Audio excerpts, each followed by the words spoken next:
Assalamualaikum warahmatullahi wabarakatuh.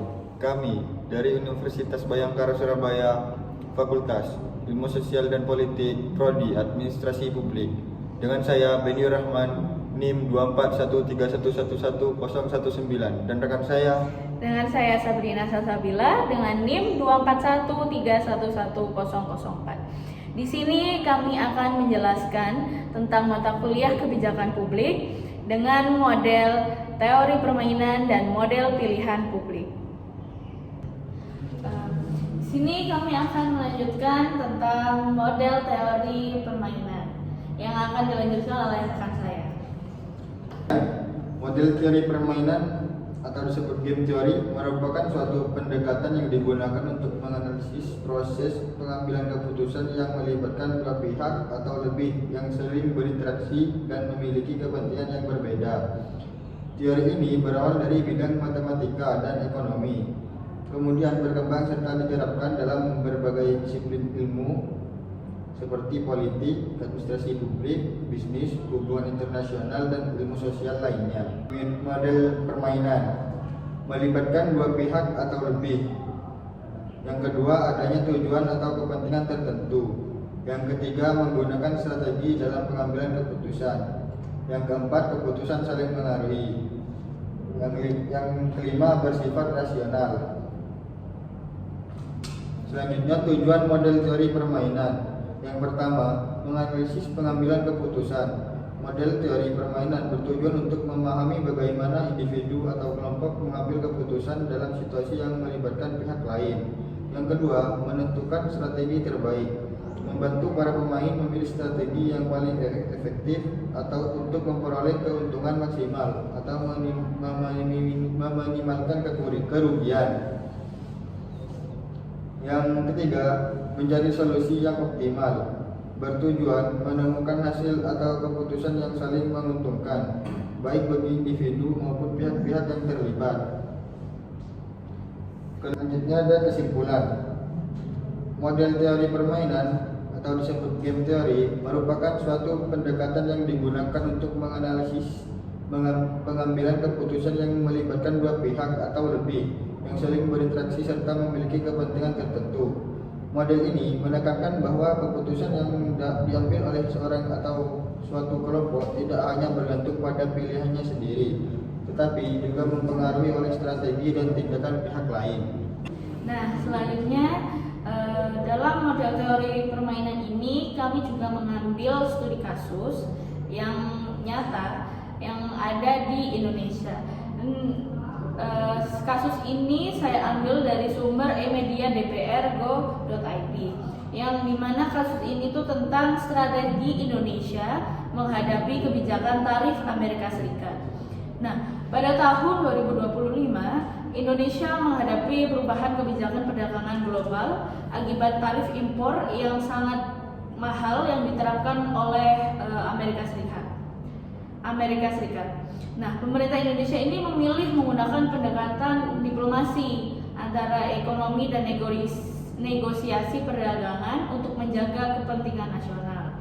Nah, dalam pemberitaannya, Ketua Komisi 5 DPR menyebutkan langkah tersebut sebagai strategi tawar-menawar yang cerdas dalam hubungan dagang internasional. Nah, analisis menurut kami berdua yaitu dengan kita menganalisis dengan model teori permainan, yaitu dalam perspektif teori permainan terdapat dua pemain utama, yaitu pemerintah Indonesia dan yang kedua ada pemerintah negara Amerika Serikat.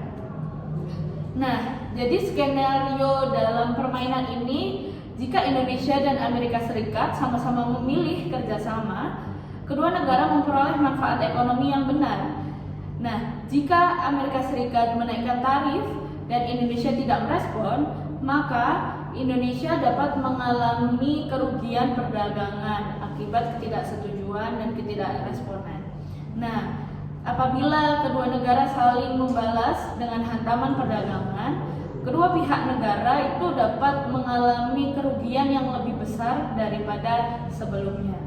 Nah, situasi ini menunjukkan adanya interaksi strategis. Nah, di mana keputusan satu pihak bergantung pada keputusan pihak lain. Nah, konsep ini merupakan inti dari model teori permainan.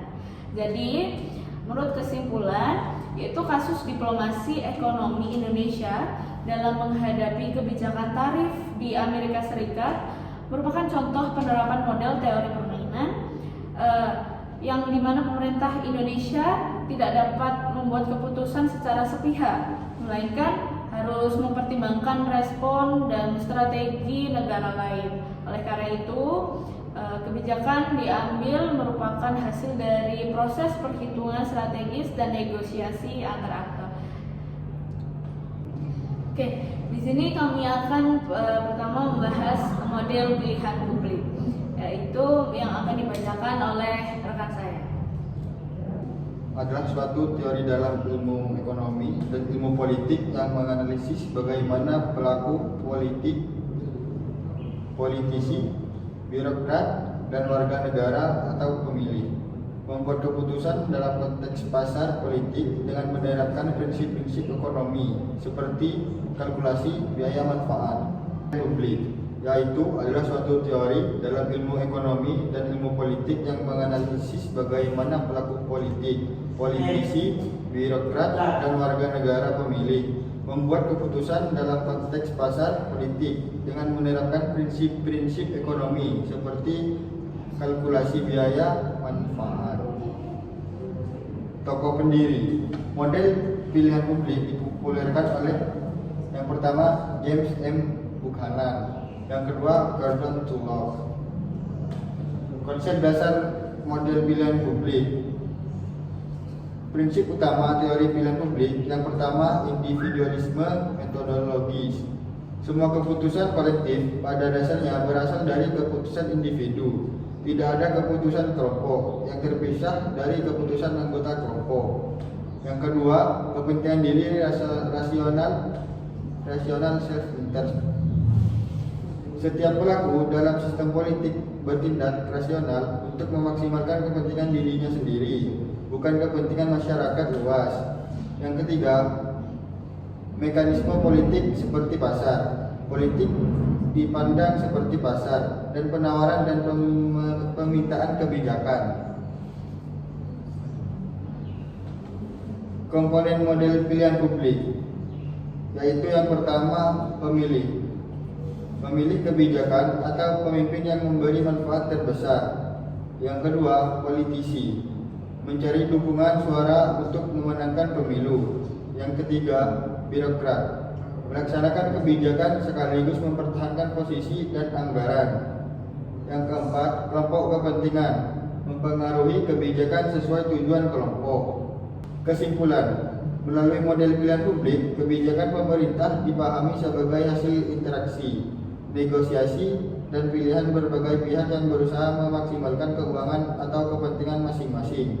Oleh karena itu, model ini menekankan kepentingan transparansi, akuntabilitas, partisipasi masyarakat, dan pengawasan agar keputusan publik dapat berjalan lebih efektif dan sesuai dengan kepentingan umum. Secara keseluruhan, model pilihan publik membantu memahami bahwa kebijakan publik tidak hanya dipengaruhi oleh tujuan ideal pemerintah, tapi juga oleh dinamika kepentingan individu dan kelompok dalam sistem pemerintahan. Nah, di sini kami membahas tentang model pilihan publik yang studi kasusnya itu saya ambil dari kondisi pada Indonesia pada saat ini, yaitu kami mengambil tentang pemerintah resmi membatasi pembelian BBM subsidi mulai 1 April 2026.